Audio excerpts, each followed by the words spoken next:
El timbre de la videollamada me sacó de golpe de mi calma matutina. Estaba revisando unas notas de la biblioteca que aún conservaba, aunque ya jubilada. Cuando el nombre de Emiliano iluminó la pantalla, el rostro de mi hijo llenó el cuadro, alegre y sonrojado, como si acabara de regresar de correr. Por un instante, mi pecho se calentó. Tal vez solo quería escuchar mi voz. Esa esperanza duró apenas 3 segundos. Mamá dijo, con una sonrisa amplia: grandes noticias. Vendimos la casa. Me quedé helada. Las palabras no tenían sentido. Vendieron la casa, repetí, cuidando mi tono, como si hubiera oído mal. Así es, actuamos rápido. Por encima del precio inicial. Perfecto momento. Y ahora Alejandra por fin tendrá la exposición que merece. La agencia de relaciones públicas ya firmó con ella. Gran campaña, revistas, espacios en tele, todo el paquete. Va a costar unos 120,000 pesos. Pero gracias a la casa, está cubierto. Deberías estar orgullosa. Es como tu regalo para ella. Sentí un jadeo escapar de mí.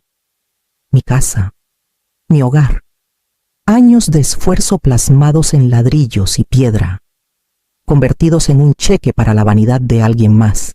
Mis manos apretaron los brazos de la silla, pero mantuve la voz firme. La vendieron. Emiliano soltó una risita, recostándose como si todo fuera un juego. No te pongas tan seria, ma. Ni siquiera la usabas. Llevaba años vacía, así. Tiene un propósito. Siempre me enseñaste a no desperdiciar. No, mi silencio debió prolongarse, porque él lo llenó con otra risa. Gracias por el regalo de fama. Mamá, verás que valdrá la pena cuando Alejandra despegue. Imagina tener una celebridad en la familia. Sus palabras me recorrieron como agua helada. Había tomado el único espacio que construí para mí y lo convirtió en reflectores para alguien más. Quise gritar, cerrar la laptop de un golpe, pero en cambio apreté los labios y asentí débilmente.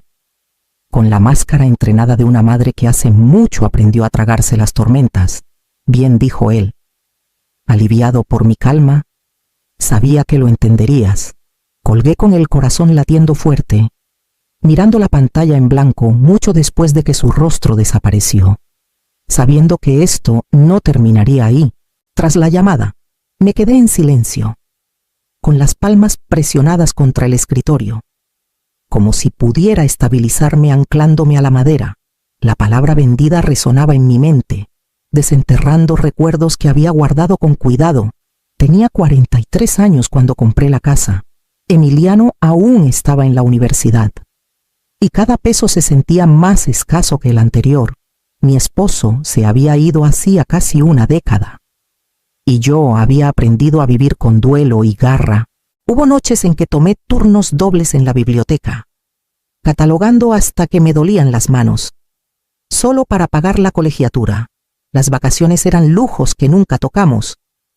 Los cumpleaños pasaban con pasteles hechos con mezclas en oferta. Me decía que cada sacrificio era un ladrillo hacia algo duradero. Cuando firmé la escritura de la casa, sentí que por fin exhalaba tras años de contener el aliento. Una casa modesta de 2 pisos en las afueras de San Miguel de Allende, con ventanales que atrapaban el amanecer. No era glamorosa, pero era mía, mi prueba de que podía construir una vida en mis propios términos.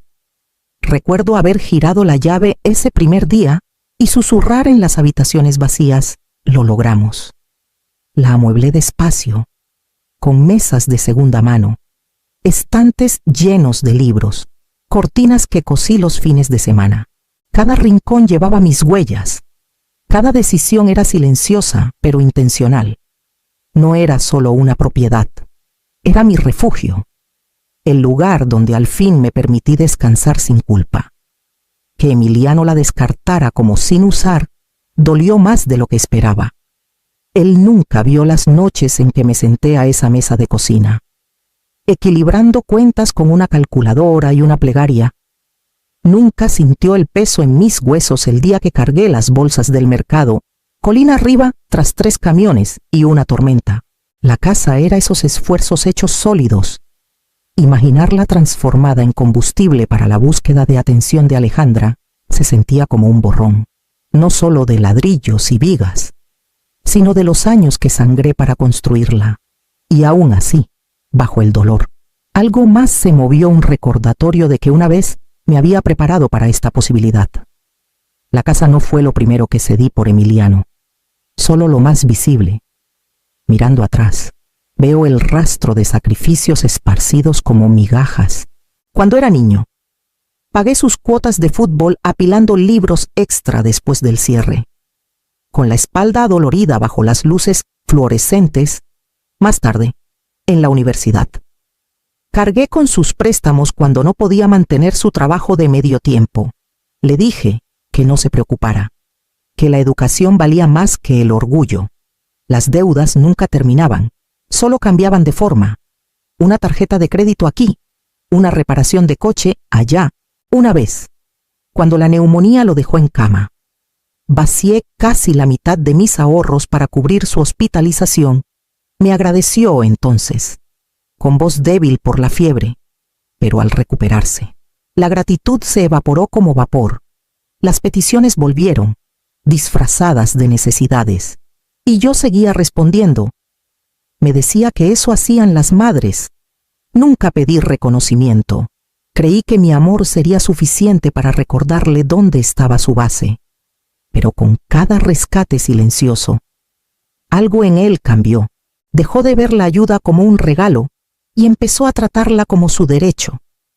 La gratitud se redujo a nada, reemplazada por expectativa, y ahora, escucharle llamar a la casa propiedad sin usar fue como escuchar el esfuerzo de mi vida descartado con un encogimiento de hombros.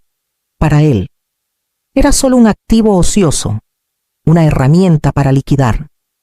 No veía las noches que cambié sueño por estabilidad, ni las mañanas que salí de casa antes del alba para cubrir horas extra. Mis sacrificios le habían construido una escalera, y él la subió sin mirar abajo. Con una claridad fría, me di cuenta de que en sus ojos nunca fui más que un andamio, algo en lo que apoyarse, nunca para ser visto. Esa realización pesó, pero también me recordó una decisión que tomé hace mucho. En la sombra de mi propia cautela, cuanto más me dolían las palabras de Emiliano, más emergía otro recuerdo, no de sacrificio, sino de precaución, años atrás, poco después de firmar la escritura. Sentí una inquietud silenciosa. Sabía lo rápido que la familia podía difuminar las líneas entre amor y posesión. Demasiadas historias habían pasado por la biblioteca, susurradas en memorias y biografías, de hijos convirtiendo el sentido de derecho en herencia antes de tiempo.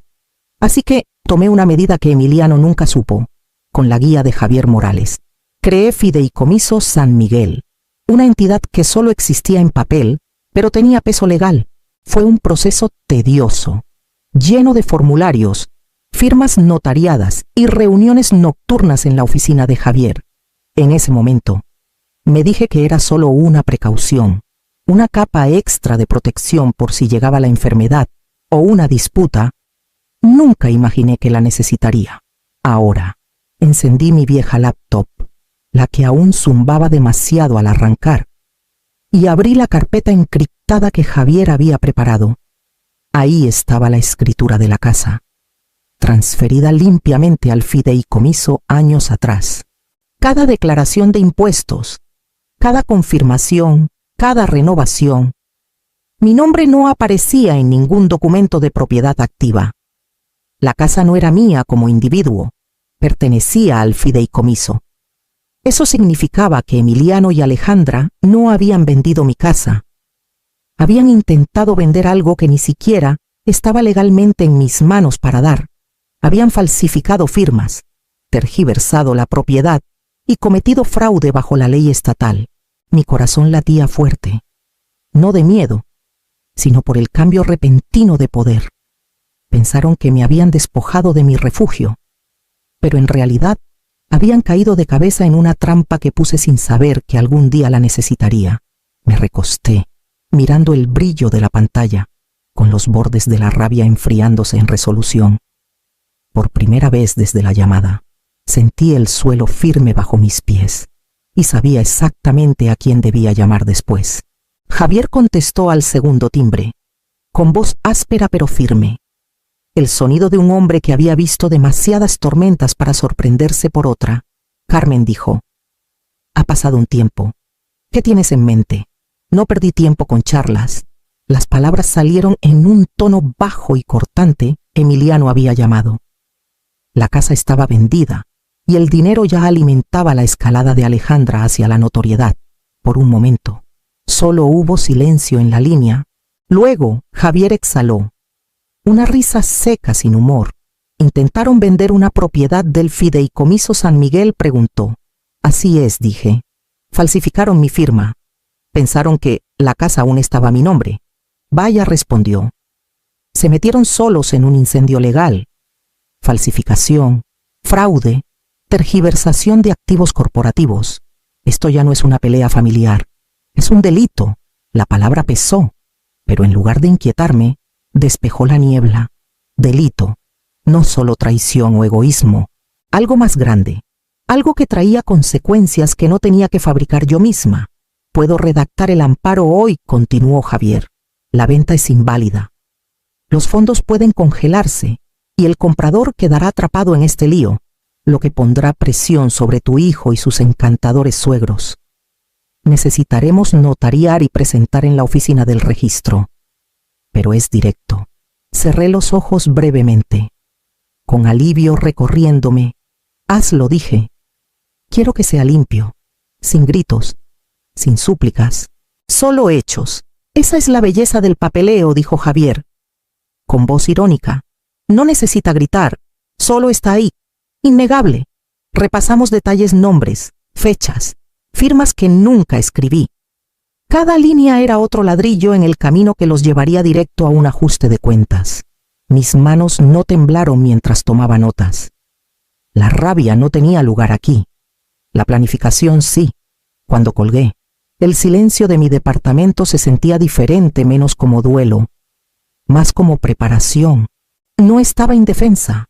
Ya había construido la defensa años atrás, y ahora se desplegaba justo cuando más la necesitaba. Solo faltaba dejar caer el primer dominó, y sabía exactamente cómo empezar. 2 días después, la oficina de Javier confirmó que el amparo había sido presentado y los documentos entregados. El recibo del mensajero llegó a mi correo, sellado y estampado. Estaba hecho, sin voces alzadas, sin enfrentamientos familiares, solo firmas, sobres y una cadena de consecuencias que llegaría a su puerta. No levanté el teléfono. No corrí a explicarme ni a suavizar el golpe. En cambio, abrí el viejo chat familiar, silenciado hace meses cuando cada mensaje se volvió una exigencia o queja. Mis dedos dudaron un momento. Luego escribieron 2 palabras. «Revisa tu correo». Eso fue todo. Sin acusaciones, sin aclaraciones. Presioné enviar y puse el teléfono boca abajo en la mesa. La tetera chasqueó al apagarse. El vapor llenando el aire de la cocina mientras vertía agua sobre una bolsita de té. El silencio era tranquilizador, no vacío. Cada tintineo de la cuchara contra la porcelana me recordaba cuán diferente era este silencio del que había soportado antes. No estaba tragándome la voz por miedo o costumbre. Elegía la quietud, dejando que los documentos hablaran donde yo ya no necesitaba hacerlo. Llevé la taza a mi pequeña mesa junto a la ventana y vi la ciudad asentarse en el crepúsculo. En algún lugar, al otro lado de la ciudad, o tal vez de una pantalla. Emiliano leería esas palabras, Alejandra también, y pronto. El peso de los sobres certificados llegaría a sus manos. No me pregunté cómo serían sus rostros al abrir el correo. No lo necesitaba. El shock tiene una expresión universal. Y no dudaba que reemplazaría la sonrisa despreocupada de Emiliano. Por primera vez, no era yo quien corría a cubrir, a rescatar, a arreglar. La tormenta ahora era suya para enfrentar. Tomé otro sorbo, el amargor del té anclándome, y sentí un pequeño hilo de satisfacción tejiéndose en mi pecho. El primer dominó había caído, y ya podía sentir el temblor expandiéndose. Para la mañana, no serían solo sobres los que sacudieran su paz. Sería cada promesa que hicieron con dinero que nunca fue suyo para gastar. El primer correo me llegó antes del amanecer, reenviado desde la oficina de Javier. Una consulta educada de un coordinador de relaciones públicas preguntando por qué varios depósitos habían rebotado a media mañana. El tono cambió. Otro mensaje llegó, más cortante, advirtiendo sobre cancelación de patrocinio si no se recibía el pago inmediato. Una hora después, un tercero, de un editor de revista exigiendo garantías de que su próxima publicación no se vería manchada por asuntos financieros pendientes. Era el sonido de una ilusión cuidadosamente construida comenzando a resquebrajarse. Alejandra había estado presumiendo en línea durante semanas luces suaves, vestidos de diseñador, pies de foto sobre nuevos comienzos. Hablaba de su marca como si ya estuviera consolidada, como si el mundo hubiera estado esperando su llegada. En sus redes, la cuenta regresiva para su gran revelación seguía avanzando. Los comentarios brillaban con admiración. Ninguno de sus seguidores veía lo que realmente pasaba detrás de la pantalla, pero los agentes, los proveedores, los venues, ellos sí sabían. Los contratos no se preocupan por seguidores o filtros. Les importan los cheques liquidados, y los cheques ya no se estaban liquidando. Emiliano debió intentar manejar el desastre, atendiendo llamadas y posponiendo fechas, porque uno de los correos mencionó su nombre directamente, pidiendo la explicación inmediata del señor Morales.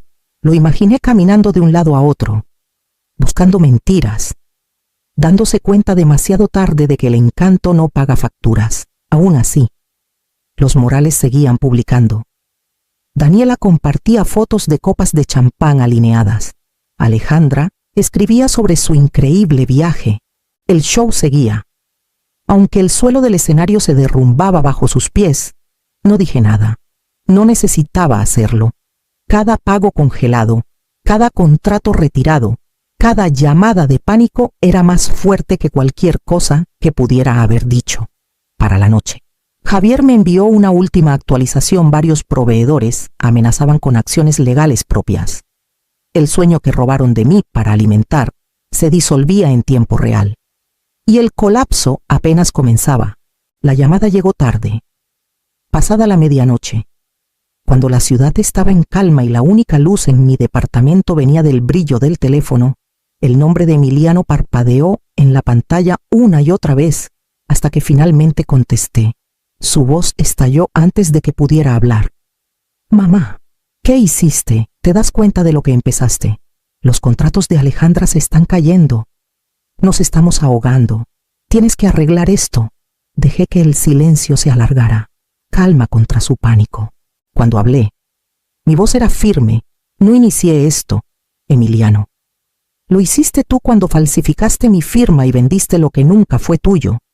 Titubeó, pero insistió. Somos familia. Las familias se ayudan. Hice esto por todos nosotros, por nuestro futuro. No dije en voz baja. No lo hiciste por nosotros. Lo hiciste por ella. Y nunca me has visto como familia de la manera que dices. Me viste como una cartera, un cajero automático al que podías recurrir cuando la vida se ponía difícil. Su respiración se cortó, y seguí. No con enojo, sino con claridad. ¿Quién pagó tu colegiatura cuando no podías mantenerte? ¿Quién cubrió tus cuentas de hospital cuando la neumonía te tumbó?